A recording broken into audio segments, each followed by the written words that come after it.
Hello and welcome to the Pubcast. It's now, where are we? Episode 7, and we're actually on our own channel now. So if you found us, well done. And if you haven't, then you're not watching.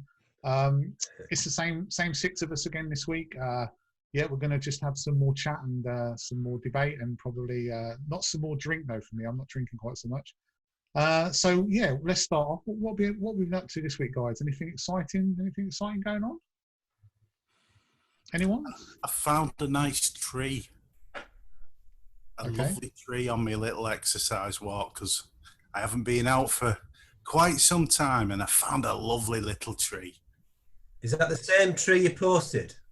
Sorry. No, this is another one. This one's a fallen tree, and Right. we've got it coming in from the top corners where they fell, and it's covered in moss, but it started sprouting new growth up where it's fell.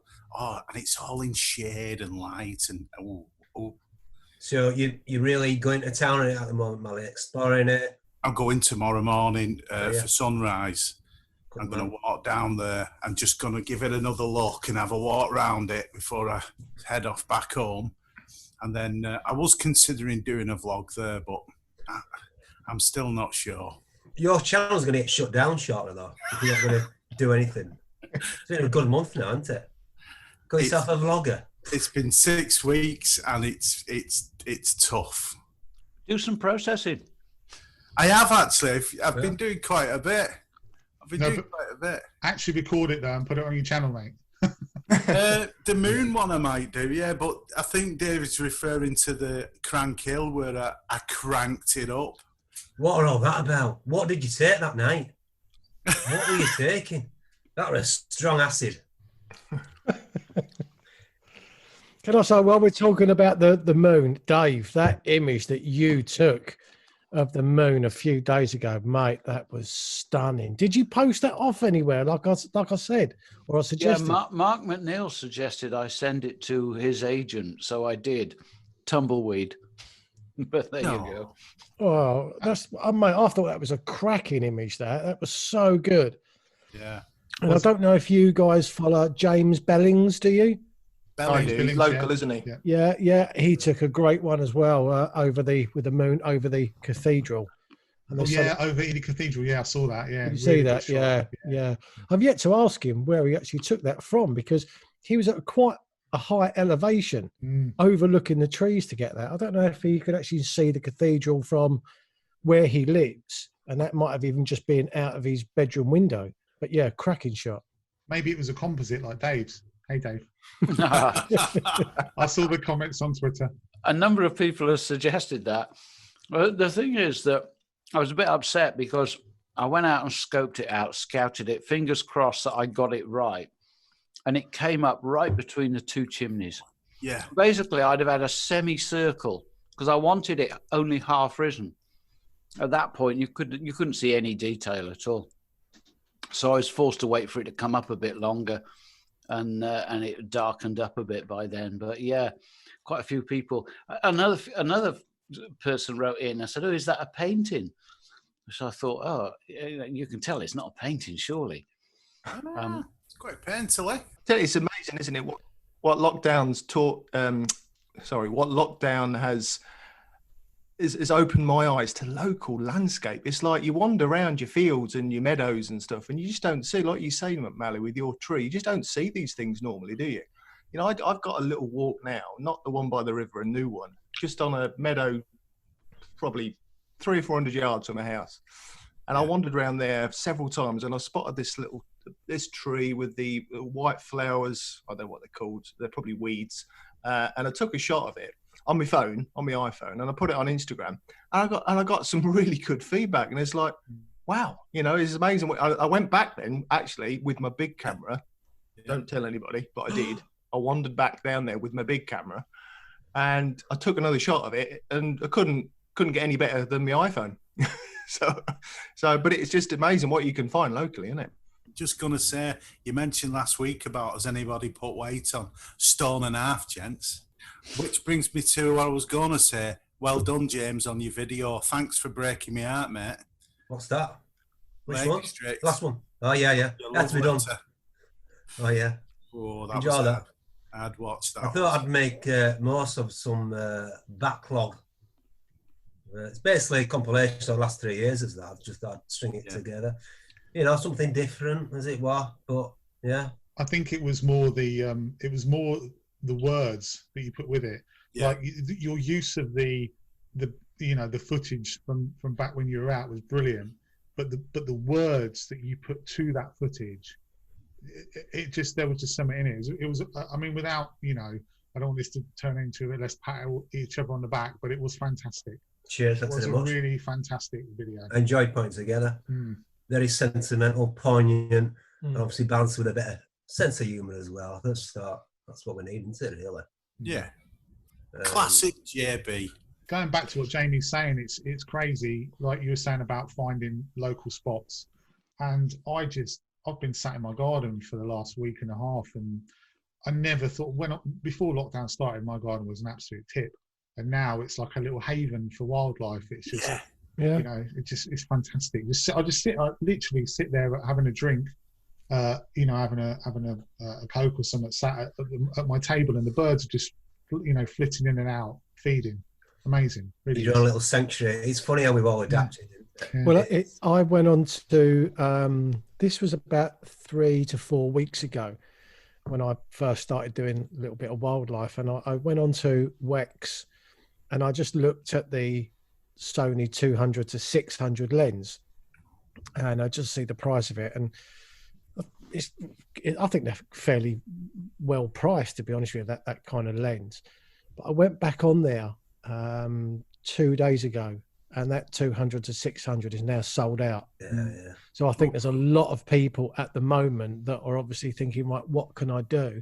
And there's a lot of people that are taking up wildlife photography from their back garden, hence why a lot of the long lenses are either sold out or... But that's not necessarily a bad thing, of course, is it? Because you've got people now who hopefully will come out of lockdown and have another string to their bow. Absolutely. And be able to make more of photography when they can't get to the honeypot locations. What I've had, which has been really good, the lovely Mrs. G takes the dog out for a walk, and she comes back, oh yeah, I found you a lone tree. I found you this. And you've never noticed it? No, seriously, I hadn't though. She showed it me this morning. It's brilliant. And the other day, oh yeah, I found you a little waterfall and stuff like that. So yeah, I've just got someone else doing my scouting while I see it. Oh, that's really cool. Yeah. So has anybody actually been out with the big camera yet? No. Back garden, that's about it. Back garden and big camera. I'm going out tomorrow. It's quite funny because it's today. We're recording this on Friday, but when this goes out, it'll be Saturday. So Saturday, i.e. today, is actually my birthday. So tomorrow morning, I said to Helen, she said, what do you want to do tomorrow? So I said, I really want to go out for the sunrise down to the river. And she said, yeah, I'll definitely do that. She said, of course, it's your birthday. We know we spend all day, no matter what time sunrise is. What time is sunrise? It's about 6 o'clock, isn't it? I said, well, no, sunrise now is 5. And the look on her face for a split second was like, did I really mean I want to go out at 5 o'clock? So she's going with you. So she's coming tomorrow. Yeah. So we're going to go down to the river, because when you do get some, where we live, it is beautiful when that sun comes up, because obviously there's no mountains, there's nothing. So the sun just comes up above the horizon like you would do at the beach. And it's right at the bottom of the river, so it looks really nice. And tomorrow the weather's looking good. So I am going to take my camera and my 100 to 400, no tripod, but I'm going to take it with me. And if something flies overhead or something's in the river and the light's catching it, I'm going to snap. There'll be nobody there at 5 o'clock in the morning, and I'm not going to be touching anything. So you just made me realise what you say about take the big camera out, and it's something I did years ago. I never had a tripod for years. I always just went out with the camera without So going out for this little bit of a walk and whatever, getting in this exercise I desperately need. Do you know what though? Handheld with the big guy with the 16 to 35, and I found shooting handheld with the 16mm was such good fun, bending objects and just getting down to floor real close. And you don't have to worry too much about shutter speed, do you? No. When you're looking at 16 mil. Don't get too low to the floor now, though, mate. You ain't going to get back up again. Oh, wow, man, that's savage. Says Emma's slouching his... We'll have to come and get you after lockdown's over. I was going to mention about Darren needing a long one for get between them tits. Tumbleweed. Chance of getting thrush. Do you know what, though? I haven't missed the big camera. I honestly haven't missed it because I've been getting out with the M50. And it's like I've adapted in approaching photography that way, handheld, small. And you know what? I think I miss it. I think the first time I go out with the big camera, I think, what on earth is this big lump in my hand? I'm missing the flippy screen. Why are you taking the M50 as opposed to your big camera? I mean, the camera's a camera, surely. Do you feel... I feel, I'll be honest, I feel I've got to make some sort of sacrifice, yeah, because of what we're going through at the moment, yeah. If I go out with a big camera, then to me, it's going out with intention to shoot photography and not as a form of exercise. Right. I feel guilty in a way. Yeah, I did with the phone. I stuck with the phone, doing a lot. If I was going out anywhere, it was the phone. Just have the phone with me, you know. It's interesting, actually, you saying about having the freedom of not using a tripod and the fact you think you're going to miss it. And I think that's one of the things that I really enjoy about street photography. Yeah. I can go from having that tripod and that big camera and all that gear and just slowing down and taking my time when doing landscapes, and then just traveling really light just with the Sony A6000 and just and it's a different. It feels like a whole different hobby because it's at a different speed and it's everything about it is completely almost opposite to landscape photography, and that might be what you're experiencing, James. Reinvigoration. Yeah, you have to worry about ISO all of a sudden, don't you? You have to put the ISO up. You never do that on a tripod. You just ISO 100. Doesn't matter. The rest will sort itself out. Yeah. Gotta say though, the 16 to 35 Nikon VR is amazing. Tumbleweeds again. I'm sure Canon do an amazing version as well. Yeah, I was going to say it's all these Nikon users that you're preaching to here. The thing is, I haven't got a big camera, so I've got no choice. Nor have I to a degree. Obviously, I've got a mirrorless, so I don't think my body is much bigger than yours, Dave. I'm just talking about the lens. I'm just going to take the one. I'm going to put the 100 to 400 on it. And as I say, it's only if I see something, in the river or flying overhead, I'll snap it. I'm not going to be looking for compositions, and as I say, I'm not going to be taking the tripod. The thing is, I've gone around. I walk around this lake every single day of the week, whether we're on lockdown or not. And I've taken my main camera, just carried it, time and time again, nothing. The other day, this big fat hare loped out into the lane in front of me and stood there, and he was almost saying, "Come on then, take my picture." I've only got a bloody iPhone with me. Can you come back tomorrow? I've got this robin in my garden, and there's sort of seven or eight birds that I've managed to get pictures of, and the one every time I take a picture of this robin, either it's not quite in the right pose, or its eye's not in focus, or it's in the wrong place, and I sit here at my desk and my window is just here. And I look out the window and the robin is sitting exactly where I want it. I'm like, right, get my camera, and then it's gone. And then I'll go out into the hide and I'll sit there. I've got a little pop-up hide. I'll go and sit there for an hour, nothing. I'll come back in here again. I'm here for 5 minutes and it's back to where it was. And it's almost like it's goading me. And this is why I don't do wildlife photography, because I have not got the patience for it at all. It'd be good if you had it wired up, remote control. Mate, I'd wire the robin up if I could, I'll be honest. Wire the robin up. Wire it up to the electrics. Taxidermy going on there and sticking on a perch. Now I'll get your eyes sharp, you little bastard.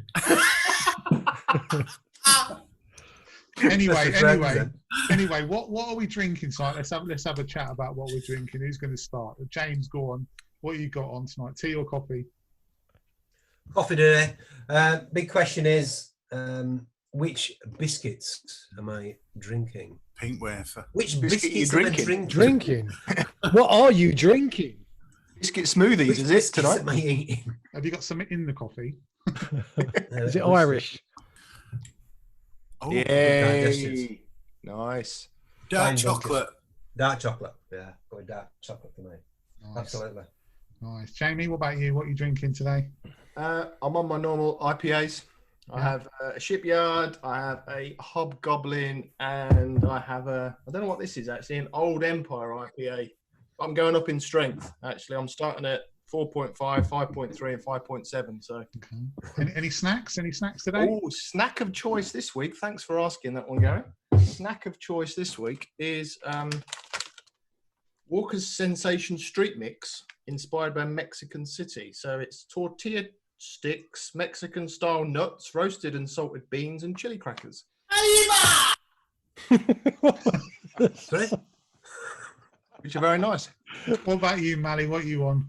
Need I ask? Coca-Cola. Yeah. Funny looking colour. Piss. Fizzy sample bottle. Well, I'm on this week. I've got a few bottles of Peroni, Okay. and I do have a fridge full of Guinness. So if I run out of these, I'll be on the Guinness later. Dave?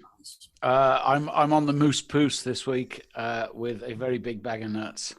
Sorry, what's Moose Poose? Purple Moose. Oh, okay. It's the Welsh The translation. local brewery, I think, yeah. Okay. Oh, I'm on Biera this week, but I'm only drinking 2 because I got so drunk last week that I'll let you into a little secret. I was sick 3 times after the pubcast, and I fell asleep on my hands and knees with my head on the sofa. And I woke up at 1 in the morning and thought, shall I go upstairs? And thought, nah, that won't go down too well. So I slept on the sofa. So yeah. How much did you drink? I mean, we did stay on for about an hour after we finished recording, but how much did you sink then? So I had 4 cans of John Smith's, 2 bottles of that Modelo, and then a 660 Star of Prime, and then a 660 Thai beer. So quite a lot, and not a lot to eat. So yeah. I thought you were going to say that's for standard night out with Mally. Tell you what, it was a good night out though, or night in. It was. You know, it was really enjoyable. It really was unbroadcastable, but really enjoyable. Yeah. So I know you've mentioned it, Darren, but let's raise the glasses to Darren's birthday when this goes out tomorrow. Happy birthday, mate! Happy birthday, mate! Cheers, guys. Thank you. Dare we ask how old you are? And if you, well, I'll be 52 tomorrow, but to show youngsters. your support, I don't know if you all want to FaceTime me at 5 o'clock tomorrow morning, and I will take you all on the walk along the river. I'm up for that. You'll be on your own, mate. Yeah. I'll be sleeping. Darren, I'm getting up at 4:30, go and see me tree. Right. All right, then. Well, you see your tree, and then you FaceTime me afterwards. You're on. We'll compare sunrises. Yeah, I'd imagine you'll be there, Darren. Like, I've got a lovely swan here, and then Sibby, and then that's it. It's gone. But honestly, this tree, guys, it's knocked me for 6.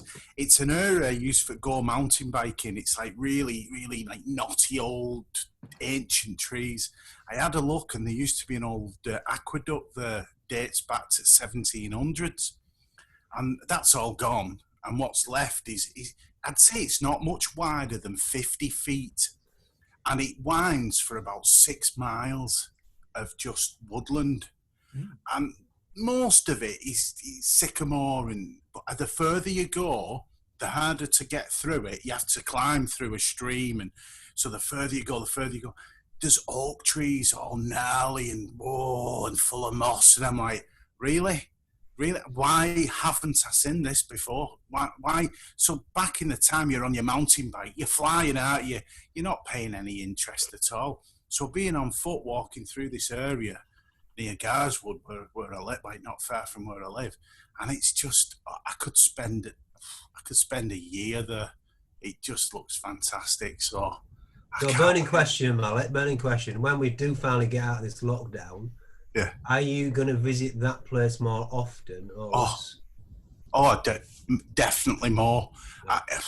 We know it was on about a while back. We were saying about having a place that I think it was you guys with the fence. You were saying, well, no, it was Gary said no one wants to see 400 videos of the same place, and I agree. But this place, I reckon's got the potential for me to lose all my subscribers. It's that good. It's lovely. It's so nice. So nice. I could stay there photographing these trees. I was blown away. Wife thought I'd gone mad. Kids were running off and like, oh, Dad's lost it. And I was like, looking at these trees. Oh, look at that. I'm with you though, mate. You can't not like a good tree, can you? You know, when it's got the character and a bit of ancientness to it, it's like, yes, love it. There was one. It looked like it wanted a fight. It like had the Muhammad Ali's about. It was like, I'm like, oh yeah. But I think that there's this common misconception that with woodland that you've got to isolate a subject and all that sort of thing. But you take a look at the sort of stuff that Paul G. Johnson is putting out on Instagram. Yeah. And these are absolutely incredible images. And yet they couldn't be more chaotic if they tried. Yeah. But they're hypnotic as well as chaotic. And I think you could really have some fun there exploring the possibilities of it. And I look forward to seeing some of that. I think that's where you separate out, though, the really good woodland photographers from the rest of us. Like Paul G. Johnson, like Neil Burnell, they can. It's not just picking out a single tree and having some mist in the background and dropping everything else out. It's making a composition from all of that mess. And I know we joked about it. Me and Jamie joked about it in a video, saying, order from chaos. Everyone says got to get the order from the chaos. But that's really and truly what it is. Good woodland photographers, they find that composition in the chaos and they almost embrace the chaos, But the thing is, you can find a composition with light in the woodland as well. If you've got light coming in at a certain place, then you can create a composition around that. So it's not just about having a composition that's there and it works in any light. Certain compositions only work if you've got the light or you've got the mist and everything else that goes with it. Yeah, that's what I love about woodland photography, is trying to just follow the light and follow the conditions and take the different subjects in different conditions and different light, and it changes all the time. It's really, really good fun. I'm going to pretend I'm a tree now. Are you ready? Is this going to work on the podcast? Yes, it will. It's not going to work on the podcast. No, it will. It will. Are you ready? Go on. Imagine I'm a tree, right? Imagine they're the branches. So for the people listening on the podcast, this tree is kind of like its arms are coming. There you go. There we go. One's coming from the top down, and we've got another limb, and these limbs they're just, there you go, flying out at you like that. I'm waiting for a squirrel to come down and shit on your beard. That's definitely not going to work on the podcast, Manny. That's not. But the perspective, guys, honestly, it's mind-blowing. You've got the logs must be about 24 inches radius, and there's one above your right, one above your left, and then where they fell and splintered, there's one at your feet, and there's another one coming up on your right round your shoulder. And it takes you into there's a few little wild flowers, and there's like some, knotty kind of grass, and then a path leading you through it all and disappears. Well, I know you said that you're obviously going to go there tomorrow for sunrise, but it's kind of almost like leads on to a question, really. And I think, James, you may kind of do this perhaps more than most, but does any of us guys actually really plan our photography trips based on exactly where the sun is going to rise, so you arrive at a certain time? I don't plan at all. The only planning I do is just to find out what time is sunrise and where I'm going. That's it. That's how I approach the photographer. That's how I enjoy it. I enjoy how I do it, just finding what I can in that location. Does it depend on if you're going to use the sun in your picture, or if you're just going to use the sunrise to light your frame? If it's there, it's there. If it's not, it's not. Yeah. See, with me, when I go to the Lake District, I'm quite restricted. I only go every 2 weeks. It's on a Saturday every 2 weeks, so I can't plan it unless I'm away from work for a week or so. But I just feel if you plan too much, it leads to a lot of disappointment because it never really works out how you envisage it, for it to work out. I don't really, That's exactly how I would feel. If you sit there and you get your old photographer's ephemeris out and you get the maps out and you say, right, the sun's going to rise directly here and I'm going to stand directly here, and then you turn up and it doesn't happen, what do you do then? You're going to be absolutely gutted. Whereas if you go with an open mind and you get to somewhere and you say, right, I've got an idea of what I want to take, I've seen some pictures, but I'm going to play it by ear, and you're not going to be disappointed because you're going to find your own picture out of that environment.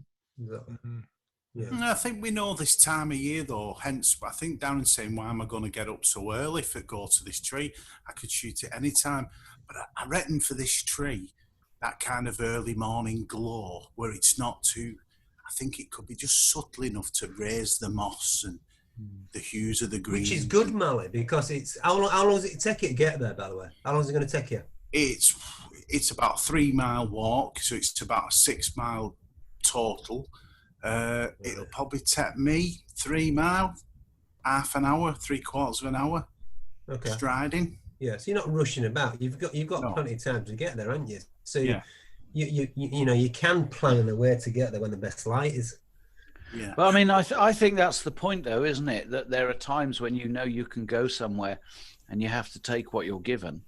But there are other times when, if you have somewhere that you can reach easily, that you can plan it. So, for example, the moon picture that I took this week was really carefully thought through, to the extent of taking a camera and a tripod and lining up the shot at the focal length I was planning to use and all of that stuff, and then keep my fingers crossed that there weren't any clouds over the mountains. But the advantage is, of course, in the event that it was a bust, well, I've only walked for 5 minutes. So it really does depend on the context, I think. I guess if it's half a mile from your house, wherever it is, you could plan a bit more because you can just go back and back and back. Exactly. If you fail the first time, but if you're making a big trip somewhere and you plan and it goes wrong, then I guess if you've got a plan B though, then there's no harm in planning then. Darren. Yes, sir. You asked me a question the other night, didn't you, about a Gitzo tripod? I did. About my Gitzo tripod. Are you seriously thinking of investing the pounds in one? Yeah. Well, it's at the moment my ball head has not completely seized up.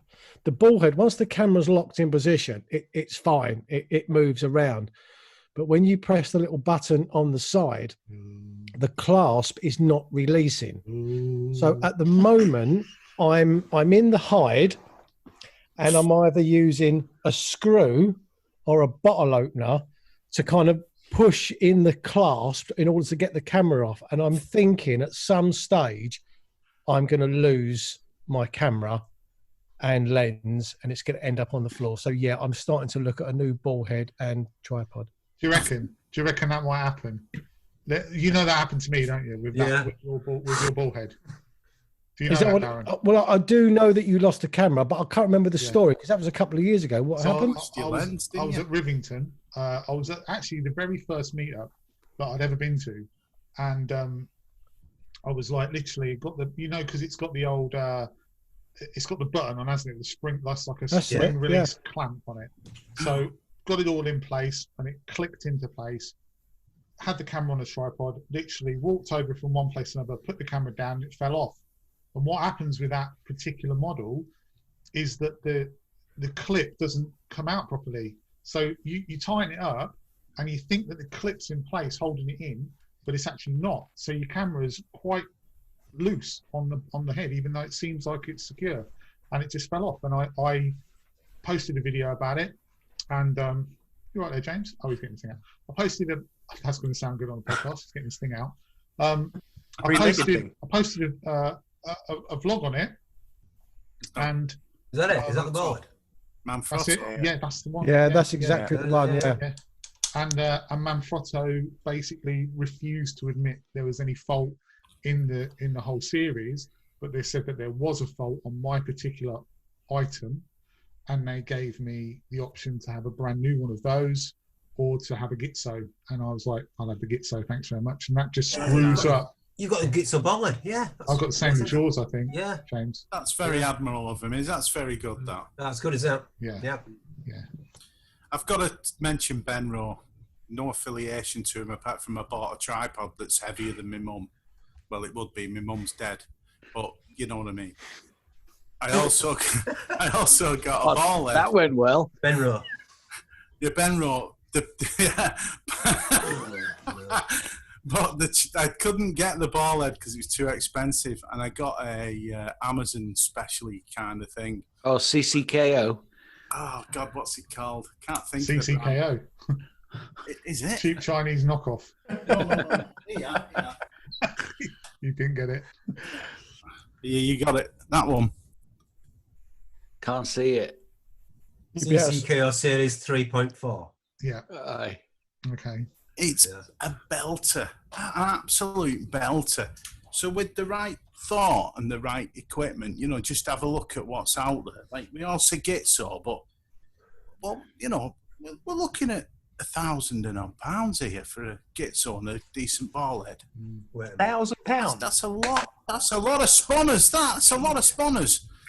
Tripod, ball head, sub 200, and that thing, it could take my weight. My tripod and ball head total £35. Has anyone got any really right stuff equipment? I'm guessing probably no. Is that the same as three-legged thing? Is that different? No, it's completely different. It's North American, isn't it? Yeah, well, again, I was watching a Nick Page video, and the ball head that had an actual clasp on it, and I really like the look of that. Have you seen how much that is, Darren? Yeah, but I don't think it's any more than a Gitzo. It's a lot more for that ball head. The ball head was over $500. Yeah, well, how much is a Gitzo? Yeah, about £300-400 for the ball head. It's about the same. Series 2, Anthony. Yeah. Really, I know there were. It's funny you said. Did you watch the Storm one that he put out? Because yes. I was looking. Yes, I did. I was looking at that tripod head and thinking, "Oh, that's tasty. I'll have a look for that." And that was it. Close. See, I've got to say, I very much like the look of Thomas Heaton's tripod head. Yeah. The one that's geared. you can use for panoramics. Panoramics, yeah. You know, where you can set the base up. It doesn't, because how many times are you farting about with getting your tripod dead level? Whereas this, you could plonk your tripod down and get that bit level. But they're quite expensive again, I think. So I don't get why would you pay £400-500 for a ball head? I don't get it. I've got a three-legged thing, Winston, which is a sturdy, and I bought that because I wanted a sturdy tripod. I wanted something that was going to stand up in the wind and not get blown over in these fen blows that we've got over here. And it works fine. And it's got one of those, I think it's an airhead it's called, and it's absolutely fine. Works perfect. I love it to bits. I don't understand why you'd pay £400-500 for a ball head. Amazing. Once you've tried one, you'll be like, yeah, I get it.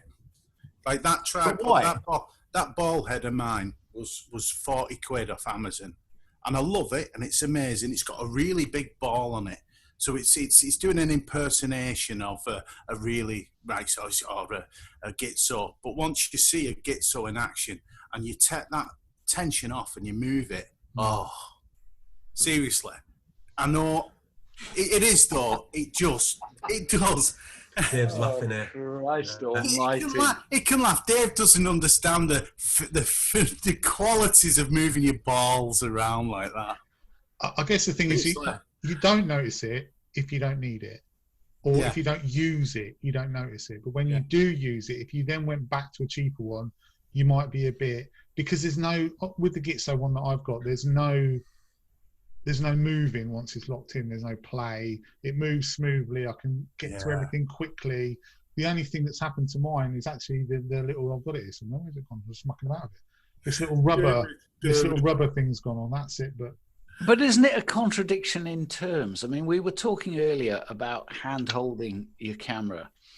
And if you want to have that flexibility and react quickly, and you're doing street photography, or you're sneaking it out into the woods during a lockdown, then that's when you react quickly. I've done videos where I've taken my camera up a mountain and 80% of the shots are handheld because I'm reacting to light and I'm hiking and I don't want to get my tripod out.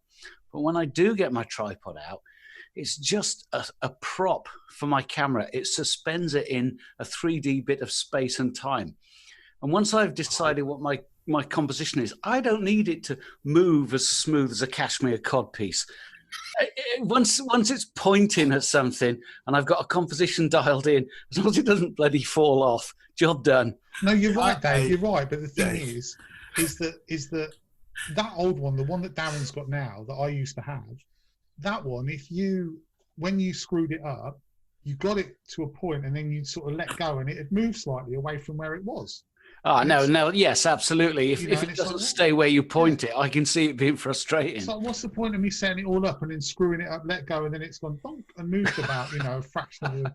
This is it. But my CCKO ball head, which is, I replaced the ball head that came with a tripod because I saved 150 grams, and it's 20 quid, and it locks rigid. And when I've locked it and let go of the camera, it stays pointing at where I pointed it. So I'm lucky it works fine. But I'll take your point, Gary. If it doesn't flop, I agree with Gary. That's what happens to me. That's why at one stage I did consider a geared ball head, but I don't really do enough of that kind of photography, really, because so many times I've framed up and then you lock off, and then as soon as you let go, the front of the camera just drops down a little bit. So what just a bit of droop, is it? Unlock long exposures, and it starts. Yeah, well, I don't know too much about that. It's normally when you just first of all lock it off. So what I found that I had to do was almost point slightly higher than I wanted, then lock it off, and then when you let go, hopefully it goes down to the right position. That would be really irritating. Yeah, I still want to see Dave's cashmere wardrobe. Once it's locked in, it's fine. But like Darren said, it's that very first bit. You screw it all up, and then you just let go, and it just moves a fraction. And you're like, I'm literally now having to compensate by just moving it a bit to get it in the right position, and that's no exactly. And we often say even the finest of movements can make or break an image as well. I've got a question. I want to change tack slightly, if I may. Yeah. We've talked a lot of kit. So it's the last weekend for entries for Landscape Photographer of the Year, UK. So anybody entering? And if so, why? If not, why not? I'm not because you know what's coming. I'm just going to be controversial now. But you've tried it already, Garrett. You didn't win. Yeah. You sulked. You didn't win. So what's the point? Get those death threats in. I won't enter it. I did enter it once, a couple of years back, and I'm not entering it because I didn't get anywhere. But I just you look at the books and it's the same names every year, and I think the thing is when you've got how many entries do you think they have in? I mean, 30,000. Yeah, it must be in the thousands, in the tens of thousands. Yeah. And you're telling me that in those tens of thousands of images, one person can get 3 or 4 images in the book. One well-known name. Change your name, Gary. So when you apply and send it in, call yourself Jonathan Seathwaite III Smythe, something like that. Maybe. I just think it's a... Make sure you spell it right, though. Honestly, though, think about it, right? How much does it cost? It costs 25 quid for how many photos to put in? I'm having a crack. I'll be honest. I'm going to have a crack, and it's your fault. Yeah. It's all your fault. Listen, it's 25 quid to put in about 5 photos, and then it's X amount of money per extra number of photos, and then they sell the book at £25 a pop. I'm just trying to work out why they're doing it. It doesn't make any sense to me. Surely. I think they're really altruistic. They're doing it out of a genuine love of photography. Yeah. Oh. I mean, think about it as well. This was the other thing I was thinking about. What's in it for these named photographers? Because they must be getting something out of it. Because how many times have you seen on Twitter where there's a conversation and someone says, "Oh, so and so wants my image," and they say, "Well, don't give it to them for free." Oh, they said they'll give me the credits for it. No. You always charge for your images. That's what they say. You always charge for your images. Yeah, they're queuing up to enter this competition. So what's in it for them if they want to pay 25 quid to give someone their stuff to get put in a book for free? It doesn't make sense to me. There is the proudness, the badge of honour, the idea of out of a competition that you could amount to something, or the idea of that your image has got this viewed by professionals, by people who we all know and love. You know, we all, there's not one of us here, maybe I shouldn't say this, tumbleweeds again. Charlie Waite, fantastic. I quite like, I'd say quite a bit of his photography is inspirational. Whether you like it or not, it makes you think. Mm-hmm. So to be a part of a competition that a man has created to give people an opportunity to achieve something. Do you think that's why he's created it? Yeah, pretty much. Pretty much, he's the driving force behind. No, do you think that's why he's created it? At £25 a pop per book and £25 to enter for nothing in. Yeah, but is it? There's a £10,000. Is it £10,000 the first prize? Yeah, but nothing in life's free. You know, we've got light bulbs on and stuff. We have to pay for them. No one's going to put my lights on for nothing. Yeah, but entering a competition. Well, I have this problem with a lot of competitions. So a certain person who would tell us 7 ways we could create a competition has created his own competition. And that's got a price as well. But do you know what? I have a real problem. I have a problem with being charged that sort of money to send your image in, and that's it. Because we all know, and as we've already outlined, for example, let's say a fraction of the number that we just mentioned enter. So let's say 5,000 people enter their 4 photos for 25 quid. So that, you know, of those 5,000 people, 4,950 of them, that's the last they'll hear of it. I mean, you've been mentioning Tumbleweed. That's their Tumbleweed moment. The difference is they paid for that moment. Yours was free. So I don't buy that if you're going to enter a competition, you should have to stump up money to do it, because competitions should be. But let's think about this for a second, though. But are we sure, first of all, that it's £25 to enter? Yeah. Right. Okay. So it's 25 quid to enter, but then they've got to pay for the judges. There's a 10,000. No. Yeah, no, not David. Well, yeah, but who do you think? Who do you think is actually? What do you think? All these guys are sitting there free of charge judging. Well, that's a tumbleweed moment. Surely they're going to earn money from the royalties of the book. I'm not one way or the other on this. It really makes no difference. I'm always of the opinion that, like anything really, no one's forcing anybody to enter. No one's forcing 25 quid. So if someone wants to pay it and someone wants to enter, then fair enough. And I think it is quite a prestigious book. Yeah. And if you are lucky enough, I mean, if one of us was lucky enough to win a competition like that, or come highly recommended, or even get a photo on that in that book, are you honestly saying you wouldn't display it and you wouldn't be as proud as Punch? No, of course. But this is what I'm saying, right? You're saying if one of us was lucky enough to get our image in there, how can? Right, look, let's say there are, like I said, let's say there are 40,000 entries, right? Okay, and let's say that 5,000 of those are from professional photographers, yeah? And then let's say that that means there's 35,000 entries that aren't from professional photographers. And you're telling me that in those 35,000, there aren't enough, say, fluke shots that have gone, oh my God, how the hell did I get that? Because we've all done that. How the hell did I get that amazing shot? I've sent it in, and yet one person who's a known person, who's a workshop leader and who's famous, gets 3 or 4 images in that book of, say, 100 images. And yet, out of all the other 35,000, there aren't enough good shots to fill that up with, so that one person doesn't get 4. And it's not just, that's not happening with one person. There's a group of people, there's, say, 7 or 8 or 9 people who've got multiple images in the same book, in the same competition. They all happen to talk to each other and be friends with each other on Twitter at the same time. that just doesn't. I'm sorry, that just So what- doesn't. so sound what- The, right the to issue me. that I have with it, and the reason I brought it up, is because for me, I understand that they have costs, and I don't expect it to be entirely free. That they've got to organise it, as you rightly say. They've got to pay the judges. There's a whole raft of reasons why there would be some fiscal input around it.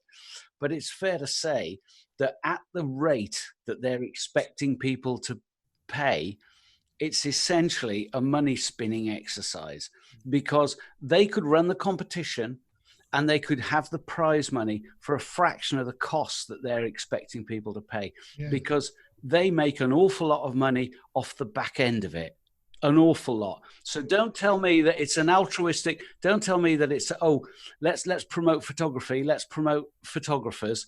It's a purely commercial exercise. And until they come out and say, look, boys, ka-ching, for me, I think they're ripping people off. Well, isn't that the way of the world? Isn't that the way of the world? Isn't that the way of the world? Are we talking about Hunger Games of landscape photography here? Are we feck? I'm trying to not swear, ladies and gentlemen, by the way. Okay. And we're not talking Hunger Games of landscape photography, are we? No one's What's saying, Maddie, Hunger no Games? one's saying, though. No one's saying, Maddie, no one's saying don't Think enter. about it. Think about it. They've got to make money. Yeah, They've but got no to one's- make money. No one's All right, saying all don't right. enter. No one's saying to you don't enter. Enter it, mate. Go for it. If you, like, I entered the other year. I'm not saying don't enter by any means. Don't enter. But all I'm saying Neither am I. is that don't think that this is like Dave says. Don't think this is some. Oh, it's done for landscape photographers. By landscape photographers for landscape photographers. Because think about it as well. It's sponsored by the Sunday Times. It's sponsored by Network Rail. It's sponsored by someone else. There's another one. There's another one. There's lots of money involved in this. The books are selling for a lot of money. This is a money-making exercise. And for the likes, of course, there's nothing wrong with that. I know what you're going to say. But what I'm saying is for the likes of you and me, more than likely, because I honestly, personally, don't think it's a level playing field. I don't. But was Rachel Talabar a well-known name before she won? I don't know. Well, She so then wasn't. surely that goes. If she wasn't, then that's just disproved what you were saying. I'm not saying that it's fixed at all. I'm just saying that I think that if you're a judge and you've got the names of the people entering the competition, subconsciously, whether you like it or not, you're going to judge their work differently, because you're going to look and go, oh, that's so-and-so. That's Alex Nail, he's a good photographer. That's Neil Burnell, he's a good photographer. That's Gary Norman, never heard of him. That's Mally Davis, never heard of him. That's so-and-so, he's a good photographer. She's a good photographer. And you're subconsciously already looking at that image, knowing, like we were talking about last week. Why is it every week I say, why can't I just talk and not have this fucking controversial conversation No, Gary. every single No. week? You're the voice of the nation. Don't worry about it. Listen, I've got a view on this, and I think if you step back and look at it as an industry awards, a ceremony or whatever industry you're in, there's always an award that you want to win to help your brand, help your company to sell more. Because if you're recognised as winning these awards for the work that you produced, then you can charge more. It's as simple as that. If you've got that recognition, you can charge more. So isn't that what this is? If we But you don't pay to enter industry awards, Jamie. But generally industry awards, you have to pay to take a table at the ceremony to receive your award. Oh, massive money.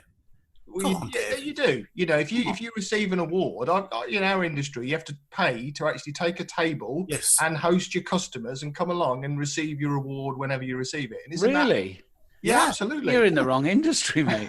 Corporate industry, in print and design, you've got to pay for a table, and it can cost anything up to... What? And you can only get a gong if you've bought a table? Yeah. Oh, Yeah. well, I mean, that's another money printing exercise then, Of isn't course it? it is. But isn't Of that course the it is. point? That doesn't make it right just because it No, exists. it doesn't make it right, but if you want to be ahead, you want to achieve in this world we live in, no matter what we say, the rules of the game are this, and this. You could say, "Oh, I don't want to play the game," couldn't you? Thank Say, you. "I don't agree with the game. I'm not playing it." That's fair enough, but then we're going to be on the top of me girl's wardrobe as a dusty old board game like no one wants to play, you know. And I don't like being dusty. At the end of the day, it's what you've got to have a crack. It's 25 quid. Did you say? Did you say it's 25? I don't know the fact. That's a ball head. To me, do you know what? Right at this point in time and the world we live in, I probably won't enter, will I?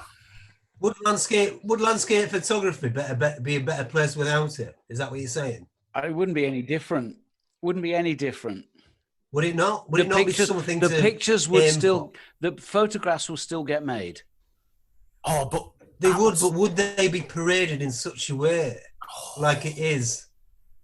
It's that recognition, isn't it? It is. It You know, is. if you're a professional or if you're an amateur, it's that recognition for People investing in that. They pay the £25 they're investing in at the end of the day, aren't they? Yeah, but come But on, you if think you it's- most investments, if you said, "Oh, put it in," and you've got a wafer thin chance of getting a return on that investment, you'd go, "Well, that's not a very good investment." I've got an idea. How about they charge you 25 quid to enter, and then you get a free book? Exactly. Thank you. Nice one. it's not viable though, is it? Why not? That's not the Oh, world we live because in. some people wouldn't make as much money. Bollocks. Why not? James made a really good point though. What has this competition had on our industry, on our creative world we love? I think it's had a massive contribution. Isn't that worth something? I'm struggling with this a little bit because, as I say, no one's got a gun to anybody's head. So, a hand on heart, would you guys like to win the competition if it was free? Because if you say yes, the only stumbling point is 25 quid. My issue Good with point. it is not that I wouldn't want to win it. It's the fact that I wouldn't win it because I don't think that my name is right. I'm loving That's this. what I I'm think. loving this. Darren, Where do people start though? Where do they start to build the name up? I mean, the same applies with like Instagram. If someone big name posts an image, they're more likely to get the more likes. I understand all that, whether it be a crap image or not. Exactly. I Does it make their understand all photo better? No, it doesn't. They've got a big name, therefore they've got more chance of getting more exposure and more chance of becoming a bigger name. And you know what? I've looked at this afternoon the last 10 winners. Sorry, but I wasn't blown away with any. So we seem to have had a bit of a technical glitch there, unfortunately, and lost loads of controversial comments. I don't know how that happened. But when we come back, you'll notice that that we're in slightly different positions because Dave's Wi-Fi dropped out and he's back in. So I do apologise, but he's back now, and I'm sure there'll be some more controversial comments from Dave. I was going to say, actually, I've got a question that's going to lead us along a nice little route.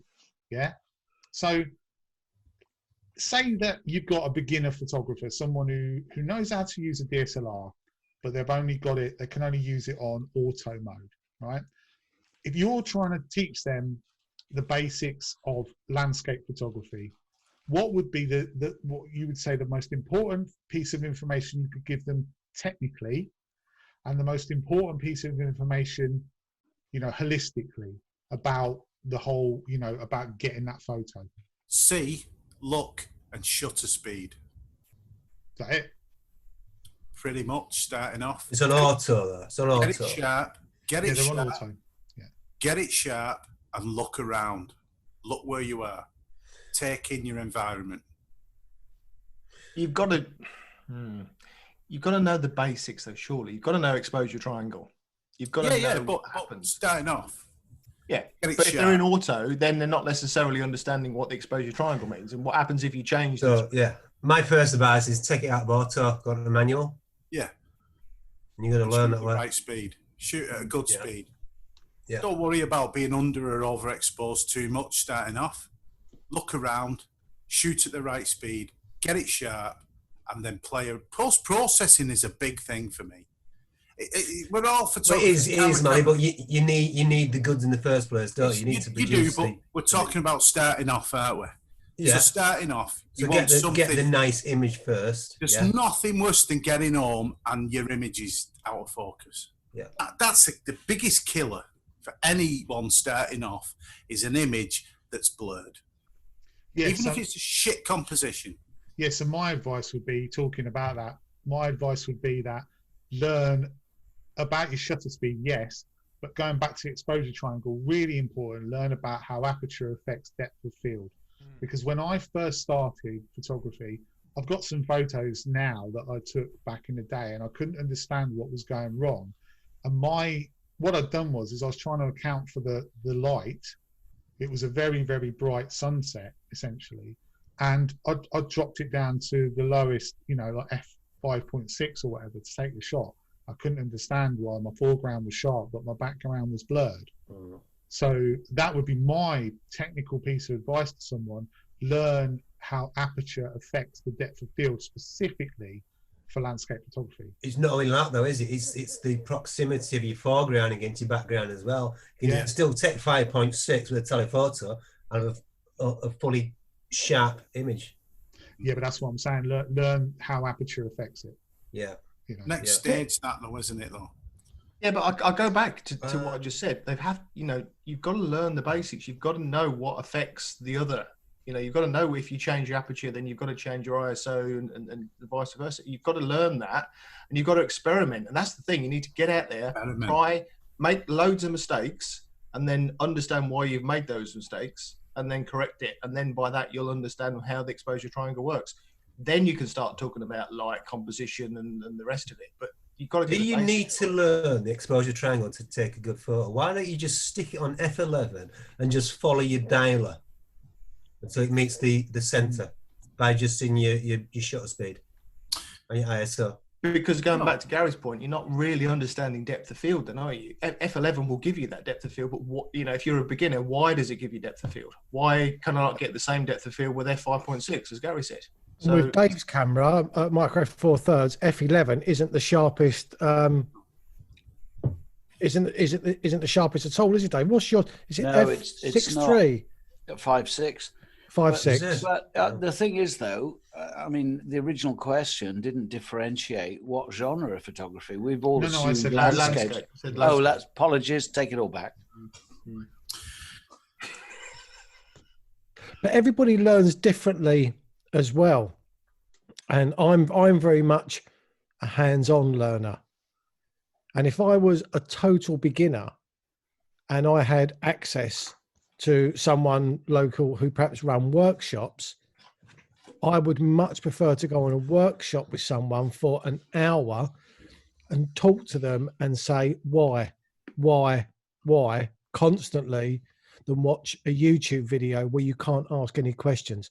I think an hour with someone, you would learn 10 times as much as you can from YouTube. Yeah, the other way around. I'd go out to the field. If I'm beginning, I go out to the field and then want to learn why has that happened, then I'd probably refer to YouTube and look that up and then learn, and then go out in the field again and try it again until I get it right.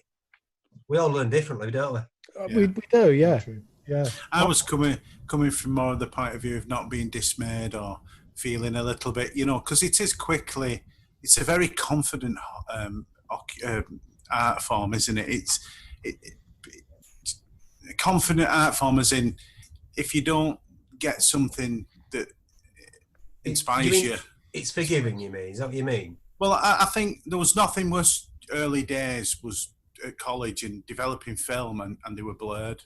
And it was because I didn't understand that I was shooting too slow or my lens was too long. Depth of field is a wonderful thing, and I totally agree with you, Gary, but it was the last thing on my mind. I think early starting on was I just wanted to get an image that I felt had I could work with, even like in a dark room, because you don't know, and then you get in, pass the tank, stick it in, put it on your enlarger.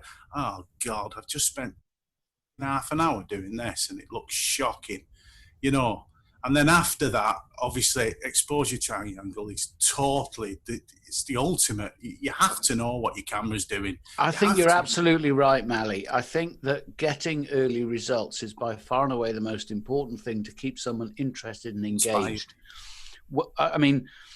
I've not worked with completely beginner photographers at all, but I've taught people how to catch a trout. And the most important thing is they catch a trout.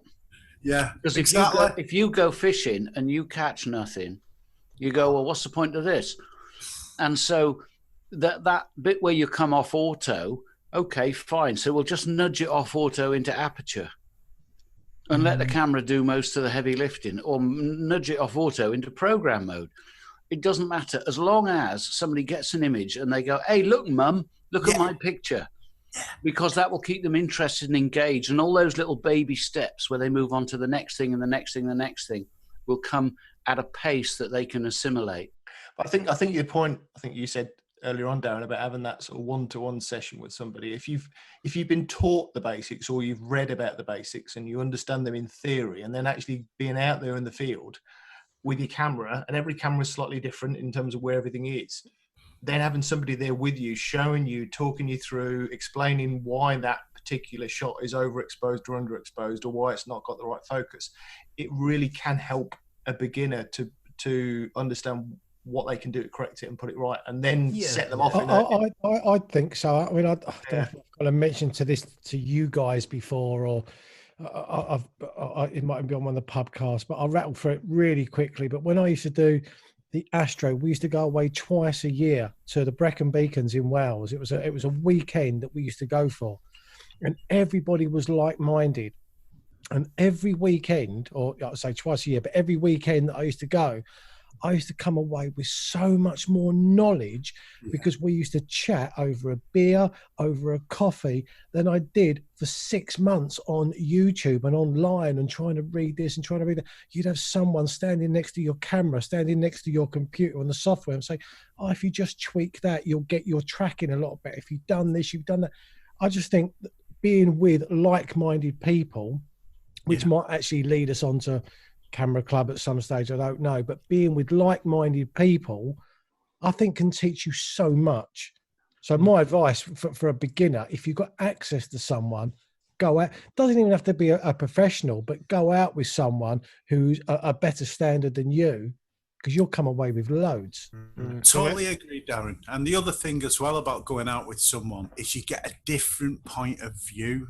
And I've found that when I've gone out with James or yourself or any one of us, is all of a sudden you look at them and go, why are they even looking at that? It's lovely, isn't it? Yeah. Going back to Gary's point, I think it's how we direct a beginner. So you made the point of sticking into auto mode. Why can't you just replicate whatever the settings are in auto to manual, and then play around with that, and let the beginner play around with that and see what difference it's make? At least it will install some sort of confidence in them. Yeah, notebook, a little notebook when you're shooting in auto. Just note down the settings that you're getting. Yeah, but does the camera get it right in auto? It doesn't always get it right, does it? No, it doesn't. I mean, look at snow, for instance. Look at snow. Yeah. It never exposes snow correctly, because it exposes 18% grey, doesn't it? Yeah. So they've always got to overexpose that. But then again, it's experience, it's learning from that, isn't it? Yeah. Well, I was going to note that about the light meter. I ignore my light meter quite a lot, and I'm finding the more it shows. No, but it's true. It's a lot of the time you need to underexpose, and in some places, I use spot metering, you see, so maybe that's my downfall. I quite like spot metering because I find that it gives me a good enough idea of what's in front of me. But I tell you what, I bet none of us has got a light meter, and well, we have. It's built into the camera. Yeah. Light meter, light meter. It takes it away from your camera and gives you a reading on what you need. And I think even in the environment, like the tree thing, I'm not going to go on about it. There's enough tree, but I like meter, just taking it on and then thinking, I'll underexpose it. I quite like underexposing though, myself. I do. So basically what we're saying then is we're saying that the best way of doing this is to find someone to sort of, show you the ropes and help you out. That's what we're saying, right? Yeah, a mentor. Yeah. So that being said, then I'd like you guys to everyone listening and watching, we're starting up a new workshop group called the Pubcast Workshop. No, I'm just joking. It's just a joke. But I'll tell you what, you say that, Gav. Do you know what? There's been so many times, well, because I shoot with Dave more than anybody, but you know what? There is so many times that I go out with Dave and I think, do you know what? I wish that we I could actually learn what Dave's doing, because obviously when you're out behind the camera, we kind of go off in our separate directions. And I'm not just referring this to Dave, but I'm talking to all of us. If we just shadowed each other, I bet we'd all come away with something that we hadn't thought of before. We'd all get the same result in the end, probably. Yeah. Just sometimes if you're with someone and you're not focused on what you're doing, you're actually watching what somebody else does, I bet we'd all pick up so much more. Actually, that's the beauty of it as well, though, is that often we'll all go out with each other and we get totally different results. We get something from the same place, you know, on occasion. So like when you and Dave, Darren, when you were at Llingwyn and you got that missed and you couldn't fail but to get a very similar shot because that was the really obvious shot. But sometimes when you go out, you know, we'll go to the same place and you'll come back and you'll look at the two vlogs and the photos. Look at Copive when the three of us went there. Yeah. You know, we all got completely different set of images from that place. And how interesting would it have been if we'd have spent time with each other? You know, why are you doing that? Why James? Why James? When you go to the lakes, why do you focus on intimate stuff when the rest of us might be looking at big vistas? You know, why, Mally, are you focusing on the light and the, you know, you get those fantastic cloudscapes you get from there? You know, why I'm looking at something completely different? Do you know what I mean? That's goes back to what we talked about in previous podcasts about style, isn't it? It's developing your own style, and what you see is slightly different to somebody else, but there's nothing wrong with that. That's the how you interpret what you're looking at and how you want it to look on, you know, on the screen or on print. So when us six go out together, which I hope we do, I've got another curveball. If we all shadow each other, why don't we swap cameras? I would hate that. I can't even work my own camera, let alone working a Nikon. That's a ridiculous idea. Put that strongbow away. We talked about the technical approach that you would, you know, give someone. What about, you know, the seeing? How if someone said, well, you know, I can't see a landscape. What's the first thing, the most important thing I should be looking for in a landscape? What about that? Well, for me, at least one of them, it has to be light. Yeah. Has to be light. Okay. Oh, Mally's shaking his head. Go on, Mally. What are you going to say? It's quite reactive for me. It's quite a moment, you know. It's like. So what makes you react then? Is it not the light? That bloody tree. No. The light could be a part of it, but it's a lot of factors, isn't it? So I'm completely new, Mally. I don't know anything about photography, and I'm asking you, right, what is it? I went Bleetarn, and we all know Bleetarn. And I got quite bored, as I do. And I went walkies. And I went to the top of the hill, as we all know, near the other end of Bleetarn. I've never been there. It's a really easy, nice path, big, wide, white path. You go through some woodland, you come out, you go up, and it's a bit of a climb, and you get to the top, and it opens up to the Langdale Pikes and a view from Side Pike. Side Pike you're about it. And that moment, I got to the top of that hill, and I was like, I need foreground, I need something, I need a composition. This is just... Oh, whoa. So you see in foreground, the first thing which you look at when you look at landscape or a scene is the background? I forgot the foreground. I just went straight for the Langdales, didn't I? Because I was just so in awe. And it might be the same with a bit of water in a babbling brook. You're walking past and you just go, look at the water. Listen, the water, the sound. Look at that. The light comes, but you've got all these other ingredients, if you like making a nice curry. You know, you're throwing in a bit, you know. So what exactly are you telling? So hang on. I'm still learning. I've paid £100 for a Mally workshop. Just get your money back, James. I'm asking for a refund. You'd be there. You would be tucking in on my tikka masala. No, you'd be like that. And naan bread, lovely. Yeah, a bit of dippy nambread. Oh, So it's all about finding symmetry, balance, isn't it? that's all. In a That's all landscape. good and well when your It mind's is, and it engaged. works. It works, O'Malley. But that's when your mind's engaged. That there's a moment of subconscious connection to the I'm landscape. not asleep here. I've still paid £100 this workshop. It's a I'm not moment going to of attend subconscious glory of looking at the landscape, whether it be small or huge, vista or not. There's a moment of beauty. There's something spiritual, or there's something, the connection with the land. Then all that stuff can come after. Right? Yeah, then but hang on a minute, Mally. Hang on a minute. Let's rein it in a bit, because the question was, you're with a beginning photographer. What is your advice to them from a holistic standpoint? So let's not use words like holistic for a start. Well, Gary used it. I didn't. I couldn't think of the word to use, so I thought holistic was as good No, as but any, that's so- not a bad way, because it strikes me that, as we've discussed in previous pubcasts, an awful lot of what we do is completely subjective. And Yeah. I would suggest that it's all about having a dialogue. And I might open up with, okay, so here you are. You've been to Jessop's and you've got a whole bunch of shiny new kit. What did you have in mind when you decided to drop $5,000? And try and get an idea of, have you seen some images? Are there things you'd like to emulate? Do you live in an environment that you'd like to capture? That would be my starting point, is to try and get inside their head so they get the most from it. Because it's all very well me saying, well, let's skip up this path and look at this view, because they might go, well, actually, I only like trees, mate. There's no trees up that path. I wouldn't take him to true. I wouldn't take him. No. I'm joking. The point I'm making is that my advice could only come from getting some insight into what made them stand in front of you with $5,000 worth of hardware. Whether it be tree, stream, or sky. Oh God, I'm wasting my time. You are.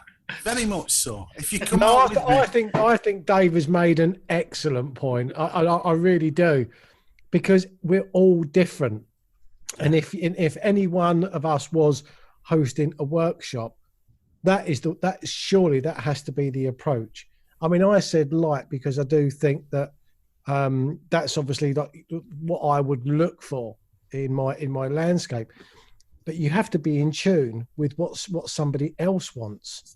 So as Dave said, it's pointless taking them to somewhere that's got a grand vista if they're interested in woodland, or woodland if they're interested in seascape. We weren't talking about having some. We'd already done that. The conversation's been done. We're Well, going you out with. confused me when you went on some sort of spiritual journey. Yeah, because That was I come up with the word. That's art. That's and art. then That's you went the off on a difference between pilgrimage. taking it. That's the difference between just taking a picture and understanding why you're taking a picture. We can all go out and take a picture. It's not, because you're evoking an emotion, and your emotion doesn't always. The whole point of being a photographer is emotional, and if you're coming out on a workshop, why are you going to bother? I tell you what. Just go and find a rock, some water, a mountain and a sky. I tell you what, if you like trees, just go and photograph that tree. I tell you what, a workshop will become just following by the numbers. I don't just want to go out and take a tree. That. I don't want to go out and just take a tree. I want my tree shot to stand out. I want people to like it, myself to like it. Yeah. What is it? Trust James to be going for value for money. But what makes it stand out? That's the question. Exactly. But what makes it stand out to you, the person? I'll have my money back if you don't mind. I want to say a big thank you to Mally for taking the heat off me in this week's podcast. Very much appreciated. I'm sorry, guys, but No, mate, you're great. You carry on. to me, photography isn't just paint by numbers. You don't just start at 1 and finish at 100. It's all right saying, oh, you get to know the person. The person's coming out with you and paying money to come out and do photography with you, and you will get to know them. You know me. I would go out with that person. We would be jangling. I'd be finding out what their vibe is. We'd be off. We'd be away. That's Dave's point. Find out what their jive is. Yeah, but that to me is a given, you see, because I talk. I like listening, and I like talking to folk, and I like being with people. So if their idea of going out, taking a picture and getting excited is water, I'm as excited as them. You know that. No, Mally, you're more excited than me. It's like going on a tutorial with a Labrador puppy. Oh, Tiger on acid. I like that. Nick, what was the question again? Remember? God, wasn't it about landscape photographer of the year? Beginners. Oh yeah. Yeah. I've forgotten. No, it was basically, you know, that I was just trying to get in the head of what you guys would say. And Mally, I mean, what can I say? It's a great answer. It's a great answer. Aren't most people just want to step up from what they already know, so they can, I don't know, they can take a snap on their iPhone and they want to turn it into something that looks a little bit more, we use the word professional, it's not professional, but a little bit better standard. So it's how do you take them up to that level? Yeah. So, you know, do you then start to talk about composition and light and the rest of it, or do you go straight into the Mally school of photography, which is emotion and feeling and creativity? You know, and I guess that does depend on what they want to learn, but do they want to do get it inside their head and get an understanding of what they feel is a good standard? And then you telling them or guiding them to do exactly what they need to do to get to that standard. It's a bit like, I suppose there's a football analogy. Oh, hello. Mally's got his dinner in. Mally's got pizza. What is that? What is that for you, Mally? You're not going to eat that now. He is. He What is, a yeah. pig. I think on Pubcast 2, I had pizza and I saved it until You the did, end. Jay. Well done. Mally's got straight in, up to the knuckles. That's where the stone and a half came from. Quick, get a load of content now. It'll be quiet next 10 minutes. I was saying it's a bit like as a football analogy. When I used to play football, my old manager used to say that you need to be fit to play football, because you need to be quick enough to get to the ball, but you've got time to do what you want to do with it. And it's a bit like photography. I think you need to be, where Mally's coming from is the doing something with the ball, but you need to have that vision and that know what to do to get there in the first place. So does that make sense? It's like Mally's, your stuff is like, I think we all do that. We all walk up to a vista or a scene and we all have that feeling, that emotion, and think, right, I really want to do this with this light. I want to do this, and I'm feeling this.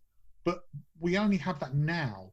We didn't have that when we first started because we were too busy trying to work out how to use the camera. Technically. And also, but the technical, you know, like for us, rule of thirds, yeah, it's second nature. Yeah, foreground interest is second nature. Focus is second nature. All of that is second nature. But for a beginner, it isn't. And so we can all go, oh, it's all about feeling it and feeling the scene and knowing all this. But that's because all the other stuff for us is a given already because we've done it so much. But for a beginner, I think you've got to teach them that, you know, this is how composition works, and this is how light works, and this is how this works, and this is how Totally agree. You do, man. You've got to teach them the tools. Yeah, so everyone's got a toolbox. Then they can get emotional. Yeah. Yeah. Completely disagree. Okay. Composition is key for me, but you need to learn your tools and learn what they do. You need to make mistakes. You need to learn from mistakes. I tell my children that because they get upset if they get something wrong, and I say, don't get upset. You've got to embrace being wrong. You will guide them how to correct it. You will fail in life. We will fail as photographers, and we'll only get better when we fail, and then we begin to improve. Right. So how do you overcome that failure again? That failure again would be advancement. Would be, yes, we all agree. Maybe technique. Of course, you need to know your camera inside out, but you have to learn why.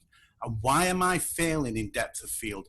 Why am I failing in my compositions? Why am I failing at using a lens that it just doesn't suit this situation? I'm using a 50mm for a landscape. What? You will learn from mistakes, and we have to make mistakes to grow. Yeah, but absolutely. How do you know if you failed if you don't know what you're failing at? Absolutely. You don't know the basics. We all know. We all know. And I know, and people know, who take pictures and they realise, and they do realise quite quickly, this image is blurred, this isn't right. Why doesn't this look the way I want it to look? you learn and you will learn if you progress and carry on. I'm saying that you need to be inspired. You need to be excited about what you're doing. And technicality sometimes overfaces people, especially when they're starting off. They need to get it sharp. They need to enjoy what they're doing. And then they need to be able to post-process and learn the basics. All the rest is stage 1, stage 2, stage 3, stage 4, years and years. Everyone wants it now. Let's be experts now. You can't be experts now. You have to fail. You have to learn how to get out of failing and improve. But you need to know how you're failing. There's loads of people. You will know. That's the point. You will know. Manny, there's loads of people who go to my camera club. They enter stuff into every competition, and they never get anywhere in that competition. And then they enter the same type of image the next time and the next time, because they don't know what they're doing wrong. For them, it's a sharp image and it's not blurred and it's got good depth of field. Critique. Critique. Back to what David said about conversation and speaking to people and getting to a conversation about photography. You can't critique them about a feeling. This is what I'm saying. You're saying it's all about a feeling and an emotion. No, I didn't say it was all about feeling emotion. I'm saying it's a large part for me. And I didn't actually say it's all about that. It's like David said, the conversation comes when, if you're excited and you're engaged in your environment and you're there taking pictures and you get home and they're all blurred, that's all gone. That moment is gone. But if you engage people and they're excited, and you can get them to see that I can take a picture to a certain point where I get home, I think it's sharp, it's in focus. Right, now we need to start learning stage 2, stage 3, stage 4. It's about being engaged. It's about enthusiasm, inspiration, taking you onwards and onwards and onwards. Without that, there is no photography. Without inspiration, there is nothing.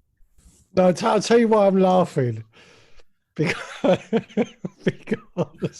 the following day, after every Pubcast, Manny put us on the group. Jesus Christ, what did I say last time? Yeah, exactly. I'm trying to save your soul. The cutting room floor is going to be knee deep. I embarrassed myself last night. Come on, guys. I don't know if you started, but at every start of every podcast, Mally is really mellow. He's trying to rein it in, and halfway through, he's just out of control. That's great. Listen, we've had a fantastic chat. We've had a fantastic chat. We've covered loads this week. I think plenty of controversy, lots and lots of Mally, which has been absolutely fantastic. Sorry. No, it's Mally. It's been brilliant, mate. You've been guarding me on, though. Because we've argued with you. And if you sign up to our Patreon account, we'll let you see what Mally has to say on the Messenger channel when he's apologising. Can you imagine if we set our Patreon account with Mally and Gary? We wouldn't have to work again. We could retire next week. Yeah, free look inside our heads, Mally. They could see what's going on. I think they'd like it. Anyway, it's been great. Thanks ever so much for watching and listening, everybody. We'll be back next week, providing that we can bring Mally out of his shell a little bit. And just want to say thanks ever so much for watching. Same time next week. See you guys later. Bye. Bye. See you guys. See you there. Bye. It is.